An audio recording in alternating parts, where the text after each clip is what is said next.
Alright, good morning.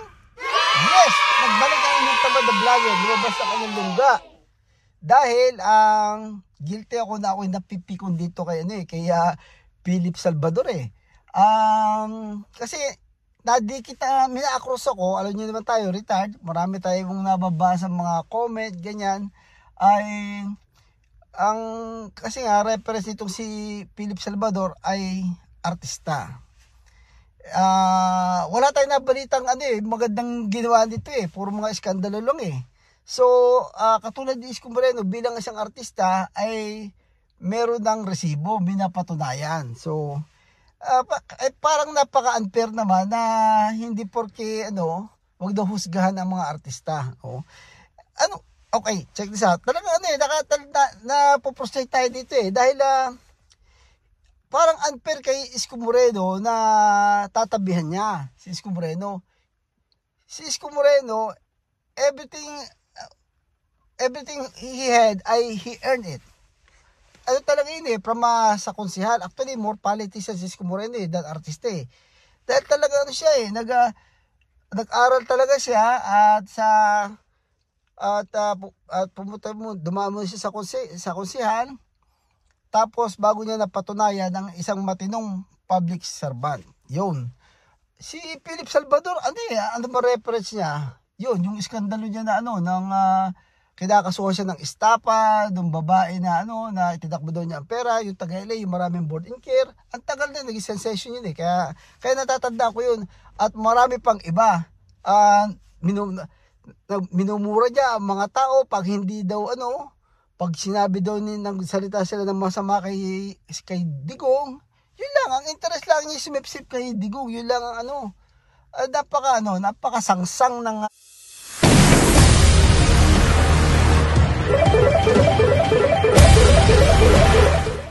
Okay, yes, meron mga ilang nakaka-relate talaga kay Pilosopong Mamay, kaya kahit pa sulpot-sulpot lang tayo, ang Tamad the Vlogger, dahil we have a common ground. So alam natin itong mga taga Maynila ay hindi basta mamamanipulate ng mga politiko. Alam nila kung sinong matinong politiko. While itong national politics natin, parang ang campaign nila ay yung less evil na lang. Mamili kayong less evil. Parang yun lang ang choice nila Like 2 days ago, na-cross natin to medyo matapang na si President Marcos at kinakampaign niya ito daw grupo ng bagoong bagoong bagoong ang tawag nila dahil bagong lipo bagoong dahil puro recycle Okay, anyway, pinagmamalaki ni Bongbong Marcos na hindi daw sumali sa tukhang itong mga taong ito. So and then binention niya yung mga pagsasamantala sa pandemic, yan sa mga pogo, ganyan. Pero kung matatalino ang tao na katulad ng taga Maynila, yung isinama niya ng mga recycle doon, 7 doon ay mahilig sa pogo. Sila ang mga nag-approve ng pogo, yung 7 doon. Dahil recycle lang wala talagang at yung mga yan ay gulangan lang. Hindi naman kaya sinama doon dahil kay mahusay na tao dahil para your own interest, para maproteksyonan ka at manalo ka, survival lang. So yung pagkakaisang agenda ay bistado na ng mga tao na talagang para sa mga dynasty family, dahil puro dynasty family So anyway, hindi niyo maalis kay Pilosopong Mamay yung kanyang agenda na talagang ayaw niya ng dynasty family. At marami tayong kaisa diyan. At si Isko Moreno ay hindi sa dynasty family. Okay, bago pa lang sisimula. So kaya talaga bihira yung mga katulad ni Isko Moreno. So anyway, tuloy-tuloy tayo ng pagbablog kahit paminsan-minsan lang. Okay, dahil kasi parang minsan nakikita ko yung mga ibang nagbablog. Okay, money is good. That's no enough money. I'm not gonna chase the money. Kung gugustuhin ko lang na kumita. Kasi para dumami ang iyong manunood, kailangan kailangan full time yung magtitigil ng pagbablog. Ay hindi tayo makakakumit sa ganung bagay. Mas masarap ang manood Tsaka ang retirement ko hindi wala sa plano yung pagba-vlog. Pag nag-retire ako, magba-vlog na lang ako. Hindi dun eh. Ang plano ko talaga ay magta-travel at saka mag-gardening, yung magbabike, fishing. Doon ko gusto umikot ang buhay ko. Okay? Itong retirement ko.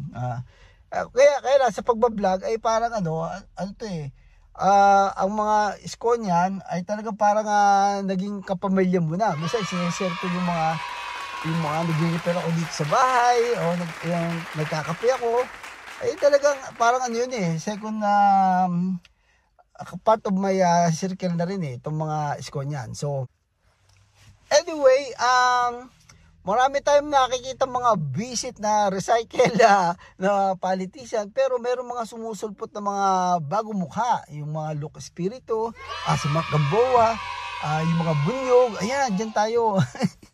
Yung mga bagong mukha, actually yung mga ay mga makabayan black, yung mga ganon, okay? Ay okay yun, dahil talagang sa mga mahihirap talaga sila. Hindi sila mga dynasty family.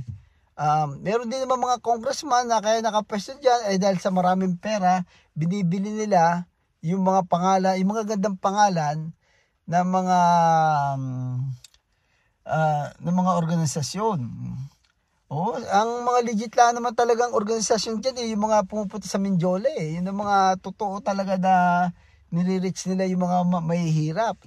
Pero yung mga halimbawa yung mga party list na bibilin lang nila, yung mga politicians sila na hindi mananalo sa bayan nila, so kaya magpa-party list nila at ayun pera-pera lang. So may mga agency na kakausapin at pag nakakuha ng mga 700,000 na boto ay di lusot na yan. Alam naman nyo sa atin, pera-pera lang yan. So just be aware na ganun ang kalakaran talaga sa Pilipinas. Okay? So, dito pa rin tayo. We're on the mission na buksan ang kaisipan ng mga tao dahil marami talagang budol-budol. Anyway, balik natin dito kay Isko Moreno ang usapan. Okay? Full time tayo na sinusubaybayan natin ang mga nangyayari kay Isko Moreno, yung mga vlog at napakaganda ng sitwasyon ni Isko Moreno. Parang sure winner na talaga si Isko Moreno eh. So anyway, hindi ko alam kung itong issue kay Philip Salvador na ididikit kay Isko Moreno ay hindi ko masasabi na kung idea yon ng mga kampo na para ibagsak si Isko Moreno na artista lang. Parang hindi hindi bibilhin ng tao yon dahil may napatunayan niya eh. So hindi yun.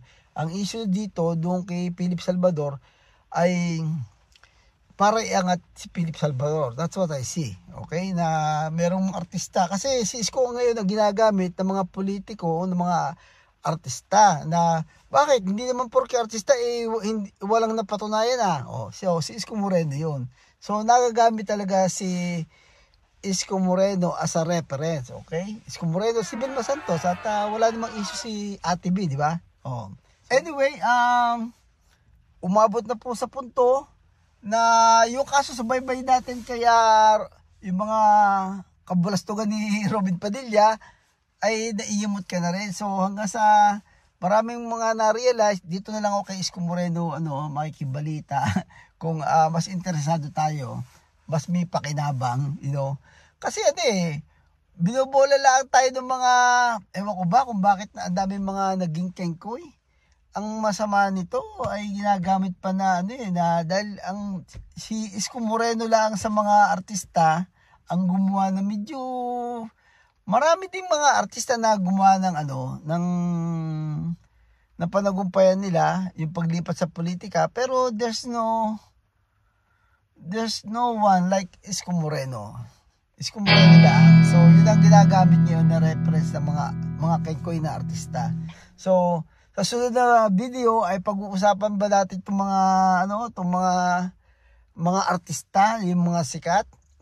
Lagi na binabanggit ang pangalan ni Isko Moreno na as a reference Pero okay lang yun, okay lang naman yun, dahil ano naman okay din naman, okay naman talaga na na banggitin yung pangalan nila. Kaya lang, itong si Philip Salvador ay talagang bangungot very annoying, At alam naman natin ang porsyento ng mga mangmang ay napakalaking bilang, kaya so magalit man tayo, wala tayong magagawa, maiinis nga lang tayo. So, ano bang masagwala ang magsalita ng mga bagay na yung kung anong frustration mo sa ay hindi naman natin pwedeng sabihin dito dahil tayo naman kahit ganito ay hindi tayo pinalaki ng magulang natin na bastos, pero talagang nakaka-frustrate, di ba? Ito yung sina Robin Padilla, ay ito pa nga pala, si Kuya Willie pa ay mamimigay daw ng t-shirt. Yun ang kasagutan sa kahirapan ng Pilipinas. Bigyan ng t-shirt ito. So, ito nga, teka, sige, ikutan natin to. Si kami, maglalabasan daw ang pera. Meron akong kaibigan, nagtataka siya, hindi siya makapaniwala na ito si Kibuloy ay, ano daw klaseng batas meron sa Pilipinas, bakit nakakakandidato pa ito si Kibuloy kahit nakakulong. So, yeah, only in the Philippines. At mananalo pa itong sina Erwin Tulfo, yung mga Sus Mariosep. Anyway, maraming mga Isko niyan na since si Isko Moreno ay dito lang sa Maynila, ay marami sila na they're hoping na ang second choice nila ay kay Leni Robredo na. Okay, dahil si Isko Moreno na may nasa Maynila Dahil kung less evil din niya lamang ang pagpipilian daw, edi mabuti pang buhayin na yung mga, ibalik na yung mga pink na yan, dahil maganda ang ekonomiya nung mga pink lawan ang nadyan. At saka, they like the idea. Ito kasi dumadami mahirap nagwawala sila at sila nabobola nitong mga ng mga budol-budol na politiko na dapat daw sila ang pakinggan dahil mahirap. I think it's wrong.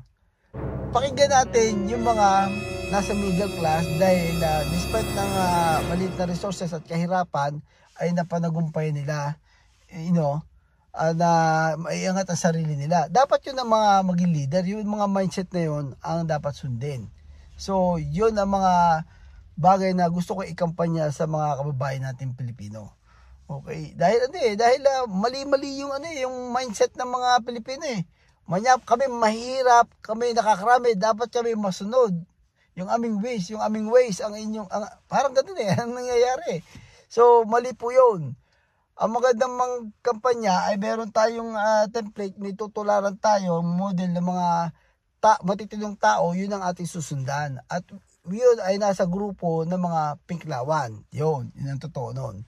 Okay? So, medyo brutal honest to at yung iba hindi siguro masasakit yung pinupunto ko dito. So, sa mga padating na vlog ay palalawakin natin yung usapan tungkol sa bagay na ito. Okay?